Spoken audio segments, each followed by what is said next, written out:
你只是在我寂寞的时候他的一个替代品，他的一个影子而已。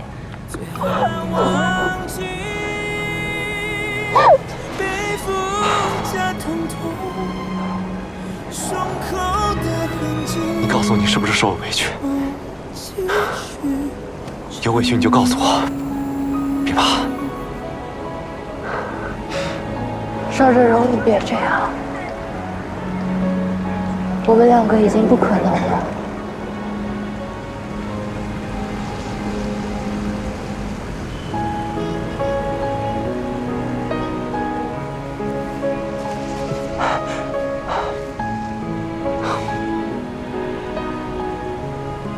我做错了什么吗？你没有错，是我错了。我从一开始就错了。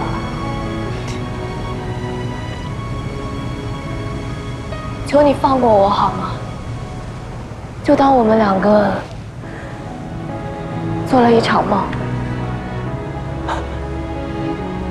做梦？我没有办法当做这一切就没有发生过。你告诉我，是不是我妈跟你说了什么？我们在一起这么美好，为什么突然就提分手了？你给我一个理由好不好？是我以前的男朋友，他回来了。以前的男朋友？是，我曾经以为我已经把他忘记了，可是直到他站在我的面前，我才发现，我心里依然是爱着他的。你爱他？是啊，我爱他，我自始至终只爱过他一个人。邵振荣，你在我的心里从来什么都不是，你只是在我寂寞的时候他的一个替代品，他的一个影子而已。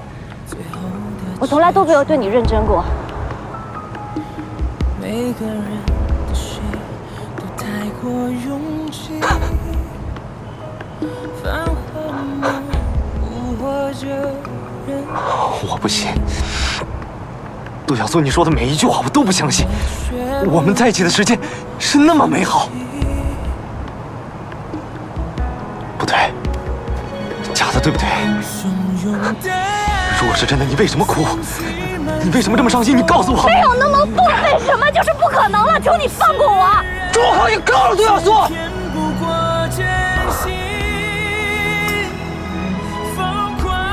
你够了。